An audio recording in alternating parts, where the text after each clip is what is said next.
বিসমিল্লাহির রহমানির রহিম। রব্বি জিদনি ইলমা। আজকে শুরু করব সূরা আল ইমরান 144 নম্বর আয়াত থেকে। ওমা মুহাম্মাদুন ইল্লা রাসূলুন। মুহাম্মদ একজন রাসূল। স্যার লক্ষ্য করেন, মুহাম্মদ একজন রাসূল। রাসূলুন এক বচন, রাসূলুন মিন কাবলিহির রাসূলু। ওখানে কি বললাম? রাসূলুন। আর এখানে কি পড়ছি? রাসূলু। যে ইহার আগে যতগুলো নবী রসুল ছিল তার আগে এখানে বলছে ওমা মুহাম্মাদুন ইল্লা রাসূলুন। সালামুন মুহাম্মাদের আগে যতগুলো রাসূল ছিল মারা গিয়েছে। গত হয়ে গেছে মানে কি? মারা গিয়েছে বা নিহত হয়েছে। যদি সে, এখানে কে? কেন সাবজেক্টটা তো মুহাম্মাদের নিয়ে, কারণ এরা তো গত হয়ে গিয়েছে, সমস্ত নবী রসুল গত হয়ে গিয়েছে, তাহলে সাবজেক্ট কি? মুহাম্মাদের নিয়ে। সে যদি মারা যায় কিংবা নিহত হয়, তোমরা কি পৃষ্ঠ প্রদর্শন করবে? কোথার থেকে? কোথায় আসি আর কোথা থেকে পৃষ্ঠ প্রদর্শন করবো? যদি তোমরা আলোর দিনে দাবিদার হচ্ছ যে আমরা আলোর দিনে আছি, তাহলে যদি নবী মোহাম্মদ মারা যায় তাহলে তোমরা কি পৃষ্ঠ প্রদর্শন করবে? এখন যারা প্রেজেন্ট ছিলেন, যারা আসবে, একই কথা বলা হচ্ছে, তোমরা কি পৃষ্ঠ প্রদর্শন করবে? শুনে রাখো, যারা পৃষ্ঠ প্রদর্শন করবে তারা আল্লাহর কোনো ক্ষতি করতে পারবে না। আর আল্লাহ খুব শীঘ্রই শাকিরিন অর্থাৎ কৃতজ্ঞদেরকে পুরস্কার দান করবে। আজকে দেখেন, আমি যখন কোনো কথা তুলি তখন আমি সেই কথার উপরে নিজেকেও মাপি এবং সকলকে বলি আপনারাও নিজেদেরকে মাপেন যে আমরা এই সীমাগুলো লঙ্ঘন করছি না তো।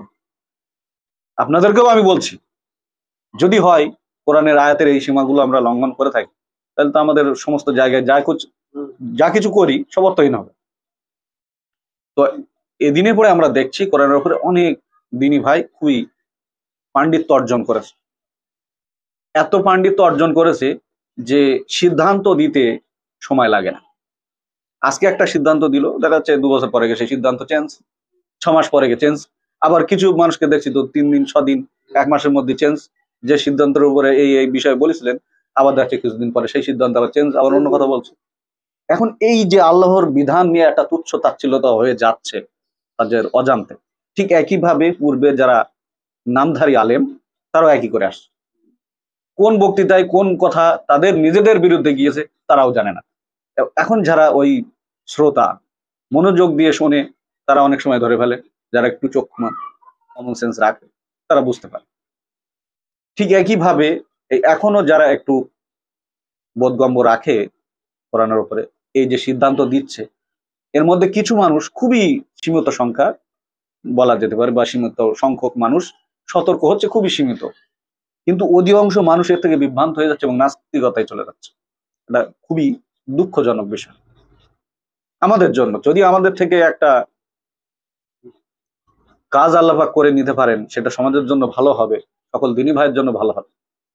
আর যদি আমাদের থেকেই সমাজে ফিতনা বিশৃঙ্খলা তৈরি হয়, এর চেয়ে লজ্জাজনক আমি মনে করি না আর কোনো কিছু হতে পারে।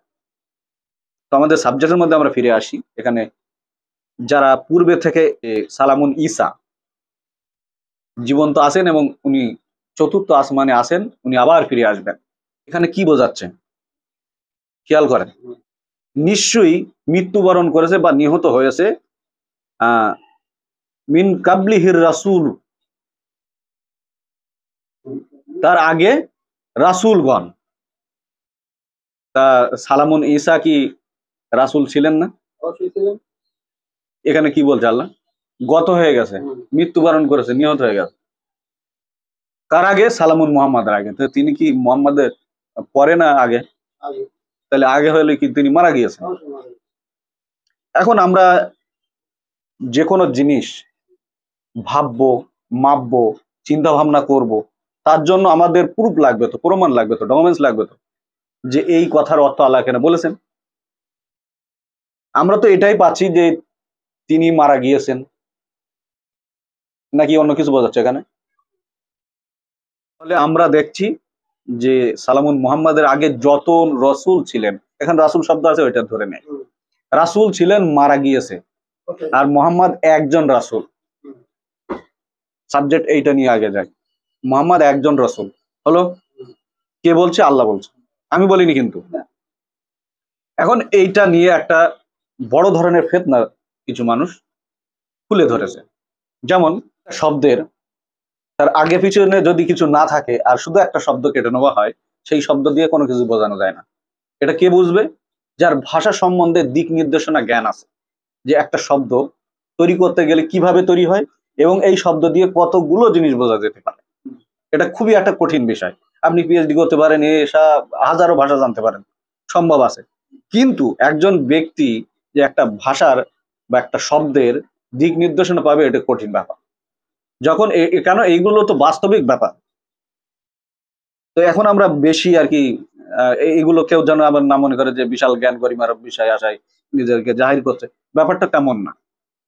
এখানে বিষয়টা হচ্ছে আমাদের দুইটা জিনিস নিয়ে আমরা এগিয়ে যাচ্ছি, আমরা এই বিষয়গুলো উপলব্ধি করব। সাবজেক্ট কি? মোহাম্মদ একজন রাসূল, তার আগে সমস্ত রাসূল, নবী রাসূলই ধরি, সব মারা গিয়েছে। একজন রাসূল, তার যদি আমরা বাংলা অর্থ করি, রাসূল শব্দের অর্থ কি? এই যে সমস্যাটা তৈরি হয়েছে, রাসূল শব্দের অর্থ কি? বার্তাবাহক। মোহাম্মদ শব্দের অর্থ কি? প্রশংসিত। প্রশংসিত। এখন সমস্যা হচ্ছে এইটা নিয়ে। কিছু মানুষ বলছে মোহাম্মদ শব্দের অর্থ প্রশংসিত, তিনি কোনো ব্যক্তি না, যেই কোরআন প্রচার করে সেই প্রশংসিত। আর যে প্রচার করে সেই যদি শুধু আল্লাহর বাণী প্রচার করে, সেই তো রাসূল। আবার আরেকজনের মুখ থেকে শুনছি বলছে নবী শব্দের অর্থ হলো নাভা থেকে এসছে, নবী মানে নাবালক। এরকম শব্দ আমার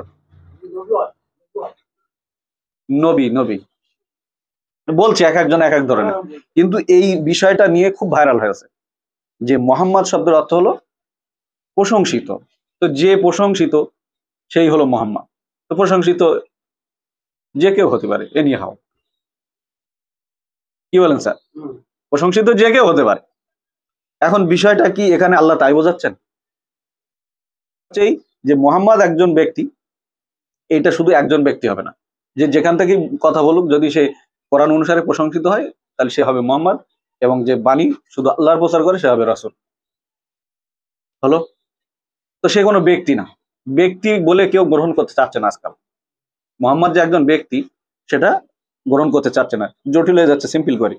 এখানে তারপরে বলছে সে যদি মারা যায়, তার আগে রাসূলগণ কি মারা গিয়েছে, সে যদি মারা যায় তাহলে এখানে ব্যক্তি বোঝাচ্ছে। শব্দের ব্যবহার গুণ কি এখানে?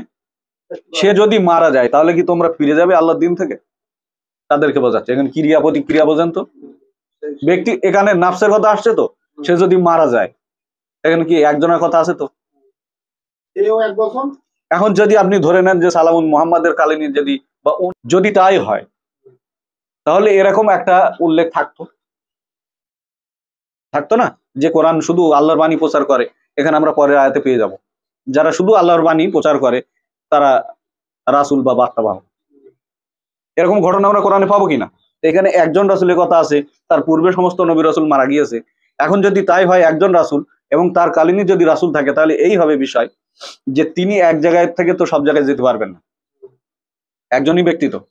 তাহলে উনি যদি সৌদি আরবে থাকেন, তাহলে কাতার, কুয়েত বা ওমান বা অন্য অন্য রাষ্ট্র তো যেতে পারবেন, ইন্ডিয়ায়, পাকিস্তান, ভারত, বা তখন ধরো এতগুলো রাষ্ট্র ভাগ হয়, কিন্তু সারা বিশ্বের জন্য তো যেতে পারবেন না তিনি। তাহলে এখানে বিষয়টা কি হবে?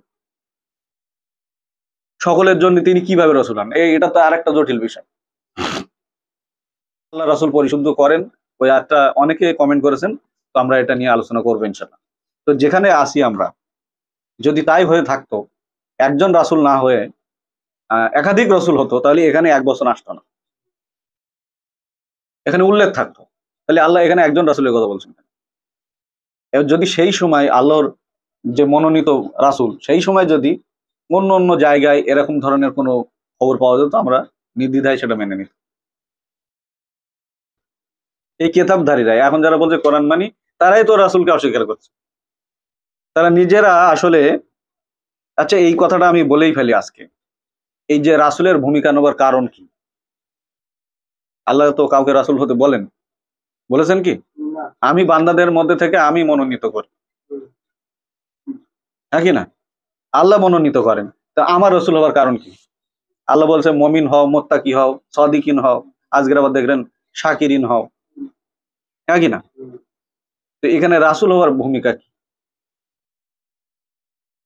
এই যে একাধিক ভাগ হয়ে গেছে সংগঠনের মধ্যে টোটাল বিশ্বে, তার কারণ হচ্ছে এই এক একজন এক এক ধরনের দর্শন দেবে, তাই ফিলোসফি, যে আমি এটা বুঝেছি কোরআন থেকে, আপনারা এই এই এই মাযহাবটা গ্রহণ করেন, অর্থাৎ এই মাসলা মাসাইল কোরআন অনুসারে এইভাবে চলেন, এই পদ্ধতি অনুসরণ করেন, আমি আপনাদের একটা নাজাতের রাস্তা বার করবো কোরআন অনুসারে। ঠিক পূর্বেও যতগুলো দল ডিভাইডেড হয়েছে সব একই কারণ। আমি ওই ভূমিকা নিতে চাচ্ছি কেন ভাই? ভুল বলছি নাকি? আমার নিজস্ব একটা দর্শন তৈরি হবে। এই যে পীর সাহেব বা এরকম ধরনের বড় বড় আল্লাহর ওলি, প্রত্যেকের আলাদা দর্শন আছে কিনা? কোরআনের সঙ্গে তাদের সম্পর্ক আছে, কিন্তু তখন যারা ছিলেন তারা কোরআনের সঙ্গে মিলিয়ে মিলিয়ে বলেছেন, কোরআনের দিকেই মানুষকে রেখেছেন। এখন কোন দল আছে আমাদের মুসলিম বলে যারা বলে আমাদের দিন ইসলাম, এরকম একটা দল বার করেন তো যারা বলে আমরা কোরআন মানি না, আর কোরআনের বিরুদ্ধে আমাদের বই পুস্তক, কেউ বলবে? তাদের নিজস্ব একটা আলাদা আলাদা দর্শন তারা তৈরি করে দিয়েছে। রাসূল হওয়া বা বড় আল্লাহর ওলি হওয়া মৌলিক কারণ এইগুলো, যে নিজেদের ফিলোসফি, নিজেদের দর্শন তারা সমাজে ধরিয়ে দিয়ে একটা নিজেদের মন মোতাবেক একটা সংগঠন তৈরি করে। ওই জন্য তাদের মুমিন হওয়ার প্রয়োজন নাই, মুত্তাকি হওয়ার প্রয়োজন নাই, সাদিকিন হওয়ার প্রয়োজন নাই। বলবে আমরা ওইগুলো হওয়ার পরে এই জায়গায় এসেছি, মুমিন মুত্তাকি সাদিকিন এগুলো তো আমরা আছি, তারপরে এখন আমরা এই হ্যাঁ, কারণ আল্লাহ বলছে এই পরিশুদ্ধতা করাতে হবে। তা আপনি কার কাছে যাবেন? আমি তো অনেক কিছুই জানি, তো আমার কাছেই আসেন, আমি তো এখন কারো খুঁজে পাচ্ছি না। এই রাসূলদেরকে অস্বীকার করার কারণ কি? তোমার আগে যেসব রাসূলগণ এসেছিল তারা তো দীপ্তিগণ গ্রন্থ নিয়ে এসেছিল, আল্লাহর আয়াত নিয়ে এসেছিল, কিতাব সমূহ নিয়ে এসেছিল তাদের কাছে, কিন্তু তাদেরকেও অস্বীকার করা হয়েছে। এখন এই সালামুন মুহাম্মাদকে যে অস্বীকার করা হবে না, এটা তো কোনো বিষয় না।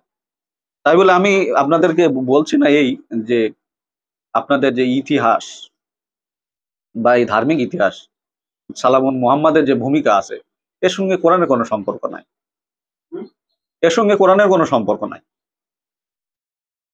কোরআন না ওটাকে সমর্থন করতে বলে, না ওটাকে প্রত্যাখ্যান করতে বলে, ওই বিষয়ে কোরআনে কোনো হস্তক্ষেপ নাই। প্রচলিত যে সালামুন মুহাম্মাদের নামে যতগুলো বই পুস্তক বা ধার্মিক গ্রন্থ বানিয়ে রেখেছেন আপনারা, সেই বিষয়ে আমি বলছি, এর সঙ্গে কোরআনের কোনো সম্পর্ক নাই। কেউ দেখাতে পারবে? হ্যাঁ, তার নামে তৈরি করা আছে বিভিন্ন বিভিন্ন ধরনের ফিলোসফি, ওই দর্শন যেটা আমি বলছি। যদি তাই হয়, এখন একদল আমার উপরে ঝাঁপিয়ে পড়তে পারে, কিন্তু ঝাঁপিয়ে পড়ার আগে আপনি বিবেচনা করেন, যদি আপনি একটা দলের মধ্যে আছেন, ঠিক আরেকজন তো আরেকটা দলের মধ্যে আছে, যদি একই হয় সালামুন মুহাম্মাদের দর্শন, তাহলে দুইটা দর্শন আলাদা হলো কি করে? হ্যাঁ, আপনি বলবেন যে না সবটা মানতে হবে, ও ওটা মানলেও জান্নাত যাবে, এটা মানলে জান্নাত। ওই দলে গিয়ে আপনি বলেন যে হ্যাঁ এই যে দলে থেকে মানা যাবে, জান্নাত যাবো, বলা যাবে এই যে চার মাযহাব মানা, একই জিনিস। কিন্তু এসব শুনে শুনে তো আমাদের কান পেকে গেছে যে চার মাযহাবের যে কোনো একটা মাযহাব মানলে জান্নাত। তো ভাই মাযহাবে মাযহাবে দাঙ্গা হচ্ছে কেন? একটা মাযহাব আর একটা মাযহাবের বিরুদ্ধে বলে কেন? ওই এটা বলা কথা, বিবেচনা করছি না। যদি মাযহাব ভাই, তখন তো সেই ইমামগুলোই তো এক জায়গায় আসতে পারেনি, বোঝা যায়নি? এই চার যে ইমাম, এরাই তো এক জায়গায় আসতে পারেনি। তা আপনি কি করে আসবেন তার অনুসারী হয়ে? পৃথিবীর কোন শক্তি আছে ওই এক জায়গায় আনার? তারা তো আপনাদের চেয়ে বা আমাদের চেয়ে অনেক পাণ্ডিত্য অর্জন করেছিল, বোঝা গিয়েছে? এই পৃথিবীতে এই মাযহাব তৈরি করার সূচনা এগুলো, আল্লাহ রাসূলকে অস্বীকার করা। তিনি একজন ব্যক্তি ছিলেন, তিনি হাটে বাজারে যেতেন, তিনি খাওয়া দাওয়া করতেন, সাধারণ মানুষের মতোই ছিল। আল্লাহ বলছে, বলে ও কেমন রসুল? মানুষে তোমাকে বলে বা লোকে তোমাকে বলে এ কেমন রসুল, হাটে বাজারে চলাফেরা করে, আমরা যা আহার করি তাই আহার করে, এ কেমন রসুল? যদি আল্লাহ রাসূলই হবে, তাহলে সঙ্গে একজন ফেরেশতা থাকবে সাক্ষী দেওয়ার জন্য। কত ধরনের আর কি মন্তব্য, এই কাদের? এসব কিতাবধারীদের কথা, সাধারণ মূর্খরা ওই ধরনের কথা বলে না। যে ওই ঠিক একইভাবে আল্লাহ রাসূলরা যখন এসেছিলেন, ওই তখনও মন্তব্য এই করেছে। এই ভূমিকাগুলি এখন যারা কিতাব প্রচার করছে, যারা বলছে, তাদের নিজেদের মধ্যে এটা অনুভব করে যে এই তো আমাদেরকে ধাক্কা দেওয়া হয়। এটা আমি সাইকোলজি বলছি। হ্যাঁ, আমি আমার মধ্যে অনুভব করেছি। এই যে আমাদের হিজরত করতে হচ্ছে, এই যে আমরা কোরআন প্রচার করতে যাচ্ছি, আমাদেরকে ঠেকানো হচ্ছে, আমাদেরকে লাঞ্ছিত করা হচ্ছে। নবীদের কালীন যেসব কষ্ট দেওয়া, পীড়ে দেওয়া কথা মানুষকে বলেছে, আমরাও তো একই কথা শুনছি, আমাদের সব দিনী ভাইরা শুনছে। এদিন আসাম থেকে ফোন করলো, বলে ভাই আমার এখান থেকে হিজরত করতেই হবে, আমি এখানে থাকতেই পাচ্ছি না। তো অপরাধ কি? অপরাধ এই কোরআন বলছে ওই জন্য। কিন্তু এই ভূমিকা নেওয়ার পর এই নবীকেও তো এই টর্চার করা হয়েছিল। তাহলে আমিও মনে হয় সেই জায়গায় আছি, এরা মনে হবে কিছু কিছু ক্ষেত্রে। যে সালামুন মোহাম্মদ একজন রাসূল, এই প্রশংসিত, এই শব্দটা ভাঙলে অনেক কিছু বার হয়। যে মোহাম্মদ মানে প্রশংসিত, তো তিনি কারুর মুখ থেকে প্রশংসিত হননি। এখানে বিষয়টা এটা, সাবজেক্টটা শুনুন। সালামুন মোহাম্মদকে কেউ প্রশংসিত করেননি, আল্লাহ নাম দিয়েছে তাকে প্রশংসিত। কেন? তিনি তার উপরে কোরআন অবতীর্ণ করিয়াছেন। ওয়া উহিয়া ইলাইয়া হাযাল কুরআন, এই কোরআন আমার অন্তর্দৃষ্টির উপরে ওহী করা হয়েছে। কার উপরে? সালামুন মুহাম্মাদের উপরে। এই কোরআন, হাজা মানে এই কিতাব, আর কোরআন আরবি শব্দ। এই পড়া যেটা আমি পড়ছি বা তিনি পড়েছিলেন, এটা তার কাছে নাজিল করা হয়েছে। তো এখন ব্যাপারটা হচ্ছে, মুহাম্মদ মানে যদি প্রশংসিত হয়, তো একজন হবে না? এখন যেটা আমি বলতে চাচ্ছিলাম সেটা হচ্ছে, এই প্রশংসিত বলতে ধরে নেন ওই ভাইকে উনি ভালো কাজ করেন বলে আমি ওনাকে প্রশংসা করছি, তার মানে উনি প্রশংসিত। আরবিতে বললে এটা মোহাম্মদই হয়ে যায়, হবে কিনা? কিন্তু আল্লাহর দৃষ্টিতে কি উনি প্রশংসিত? বা আল্লাহ নাম দিয়েছেন ওনাকে মোহাম্মদ বলে? এই পৃথিবীতে হাজারো নাম, আমার যেরকম এমডি মোহাম্মদ হানিফ মোল্লা, তো আমার নামও মোহাম্মদ আছে। তো এখন আমি কি সেই মোহাম্মদ? আমাকে কি আল্লাহ নাম দিয়েছে? খেয়াল করতে হবে। হয়তো আমার গলা খুসখুস করছে, কথা বলতে একটু অসুবিধা হচ্ছে। মনে করেন যে আমার নাম মোহাম্মদ, এই নামটা তো আল্লাহ দেননি, দিয়েছে আমার পিতা মাতা। ঠিক একইভাবে ওই একজন ভালো কাজ করছে, আরেকজন ওর নাম দিয়ে দিচ্ছে যে ও প্রশংসিত, আরবিতে সেটা নিয়ে গেলে মোহাম্মদই হচ্ছে। তো সে নামটা তো ভাই আল্লাহ দেননি, ও দিয়েছে তো কোনো ব্যক্তি। পৃথিবীতে এরকম হাজারো ব্যক্তি আছে, লক্ষ লক্ষ ব্যক্তি আছে, কোটি কোটি ব্যক্তি থাকতে পারে যাদের নাম মোহাম্মদ, কিন্তু ও তো আল্লাহ দেননি। বোঝা গিয়েছে? এই যে মোহাম্মদ নামকরণ, এটা একজন রাসূল, এটা আল্লাহ নামকরণ করেছে। এখন এইটা আরেকটা শব্দ আমি ইউজ করছি বোঝার জন্য, যেমন আল্লাহর নাম রহমান, রাহিম, এরকম বহু নাম আছে আছে আল্লাহ। এখন ব্যাপারটা হচ্ছে, এইটা নিয়ে আবার জটিলতার মধ্যে যান না, এখানেও একটু ক্লিয়ার করি। এইগুলো যে আল্লাহর নির্দিষ্ট নাম, এটাও আল্লাহ বলেননি, উল্লেখ করে যে এইগুলোই আমার নাম, এটা বলেননি। কিন্তু আল্লাহ বলেছেন সকল সুন্দর সুন্দর নাম সম তারই। তো আমরা আল্লাহর নাম খুঁজতে গিয়ে পাই আল্লাহর গুণবাচক পরিচয়। হলো? এখন আপনি বলবেন তো আল্লাহর নাম তো কারণ নাই। আমি বলছি আছে। একজনের নাম হলো খোদা বাক্স, অনেকের নাম ভগবান আছে, অনেকের নাম ঈশ্বর আছে, অনেকের নাম গডও আছে, মানুষ রেখেছে। এখন ঈশ্বরের ভূমিকা কি? সৃষ্টি করে, তো একটা বৈজ্ঞানিক তো সৃষ্টি করে, তাহলে সে ঈশ্বর হয়ে গেল। কোনো ব্যক্তির বা কোনো শব্দের গুণবাচক শব্দ নিয়ে আমরা যে বিশ্লেষণগুলো করে থাকি, সেইটার বিষয় নিয়ে আমি কথা বলছিলাম।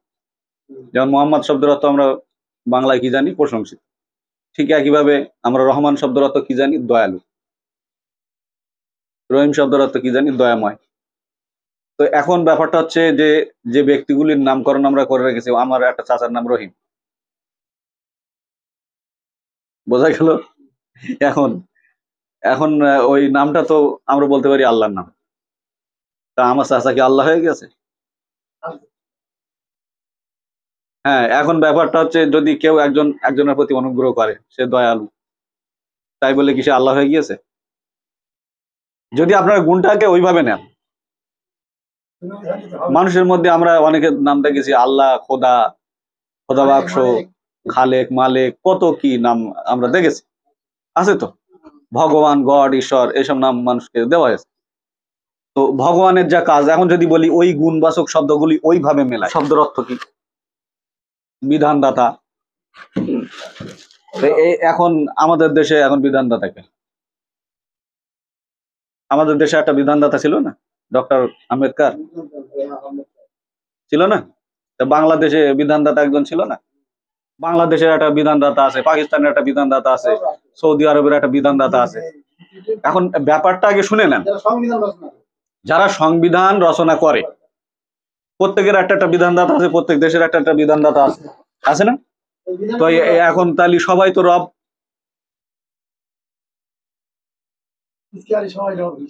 না, শব্দের গুণবাচক আর কি, যদি আমরা আকৃতি দেখি, যে বিধান দেয় সেই রব হয়ে যায়। রব মানে যদি বিধানদাতা হয়, তাহলে যে বিধান দেয় সেই রব হয়ে যায়, তাই বোঝাচ্ছে তো? তাহলে আল্লাহ স্রষ্টা, ভগবান, গড, ঈশ্বর এসব কিছুই নাই। এইগুলো হলো এই শব্দের গুণবাচক পরিচয়, তাই কিনা স্যার? আর কি বাদ দিতে দিতে এমন জায়গায় চলে গিয়েছে, এরপরে আল্লাহকেও বাদ দিয়ে দিয়েছে হচ্ছে। এখন এই ধরনের যতগুলো শব্দ আছে, এই ভগবান, গড, ঈশ্বর, এগুলো সৃষ্টিকর্তার পরিচয়। এখন সৃষ্টিকর্তার পরিচয় তিনি জানিয়েছেন, আমরা নিজ মাতৃভাষায় জানার পরে বুঝেছি সৃষ্টিকর্তার মধ্যে এই গুণটা আছে। তো আমি আমার ছেলের নাম রাখলাম, তা আমার ছেলের মধ্যে কি হুবাহু ওই গুণটা আছে যে কোনো কিছু থেকে কোনো কিছু সৃষ্টি করবে? নেই। আছে কি? এখন আল্লাহ বৈজ্ঞানিক, ঠিক আছে? তো এখন আমাদের মানুষদের মধ্যে বৈজ্ঞানিক আছে। আল্লাহ বলছে আমি শুধু যখন কোনো কিছু ইরাদা করি শুধু এইটুকু বলি হও, কুন ফায়া কুন, আর তার সাথে সাথে হয়ে যায়। তো আমাদের বৈজ্ঞানিকরা কি যখন মনে করে যেটা করবো সেটা হয়ে যায়? হয়। বহু গবেষণার পরে বোঝে যা করেছি এই এই যাবৎ পর্যন্ত আমার চেয়ে আরেকজন লেটেস্ট কিছু বানিয়েছে, আবার যে লেটেস্ট একজন বানায় আরেকজন বানিয়েছে মানে ওর চেয়ে লেটেস্ট। আর আল্লাহ যে আমাদের সৃষ্টিকর্তা, আমাদের রব, আমাদের মালিক, আমাদের খালেক, তিনি যে মডেলটা বানিয়েছে তার বিকল্প পৃথিবী কেন, আসমান জমিনের সমস্ত সৃষ্টিকুল মিলেও তৈরি করতে পারবে না তার মডেলের কোনো নকল। বানাতে পারবে? নকল দাঁত বানানো হয়েছে, বলে আসলের চেয়ে ভালো। যার আসল দাঁত আছে আর যে নকল লাগিয়েছে সে জানে। নকল চুল লাগাচ্ছে, নকল চোখ লাগাচ্ছে, নকল কান লাগাচ্ছে, নকল হাড় লাগাচ্ছে। পারলে নকল মন লাগান তো। আল্লাহ সৃষ্টির বিকল্প কোনো কিছুই নাই। আমরা কি করেছি যে তার সৃষ্টিত্বে নিয়ে আমরা বিকৃত ঘটিয়ে একটা আকৃতি আর একটা আকৃতি পরিবর্তন করি, তাছাড়া কিছু না। আবিষ্কার, সৃষ্টি যা কিছুই আপনারা বোঝেন এই। তো এখন যারা এই রাসূল মানে শুধু বার্তাবাহক বোঝে আর এইভাবে বুঝে নেয় শব্দগুলি, যে যে আল্লাহর বাণী দিচ্ছে সেই তো বার্তাবাহক, বিষয়টা এমন না। শব্দের গুণবাচক ওইটা বোঝায়, কিন্তু সে মনোনীত না। সেটা আমি বলছি, তুমি বলছো, উনি বলছে, বা আমি মনে করছি। আল্লাহ বলেননি যে পৃথিবীতে যারাই আল্লাহর কোরআন প্রচার করবে সবই রাসূল হয়ে দাঁড়াবে, এটা আল্লাহ বলেননি। ওটা আমি বলছি, তুমি বলছো, উনি বলছে, আমি মনে করছি। কেন? শব্দের গুণবাচক অর্থই ওটাই। কিন্তু আল্লাহ বলছে যে আমি গায়েবের জ্ঞান কাউকে দিই না আমার মনোনীত রাসূল ছাড়া। সেই ক্ষেত্রে তার আগে এবং পিছনে আমি প্রহরী নিযুক্ত করি, আমার বাণী সে ঠিক মতো পৌঁছে দিয়েছে কিনা তা দেখিবার জন্য। তাহলে সমস্ত কিছু কি বোঝাচ্ছে? একজন ব্যক্তিকে কেন্দ্রিক বোঝাচ্ছে। তিনি এসছিলেন, তিনি মরণশীল ছিলেন এবং তিনি মারা গিয়েছেন। ফিজিক্যালে তিনি মারা গিয়েছেন, কিন্তু এই কোরআন নামক সংবিধানে, এই আসমানি সংবিধানে, পাতায়, ইতিহাসের পাতায় তিনি জীবন্ত আছেন। হলো? সমস্ত নবী রাসূলরা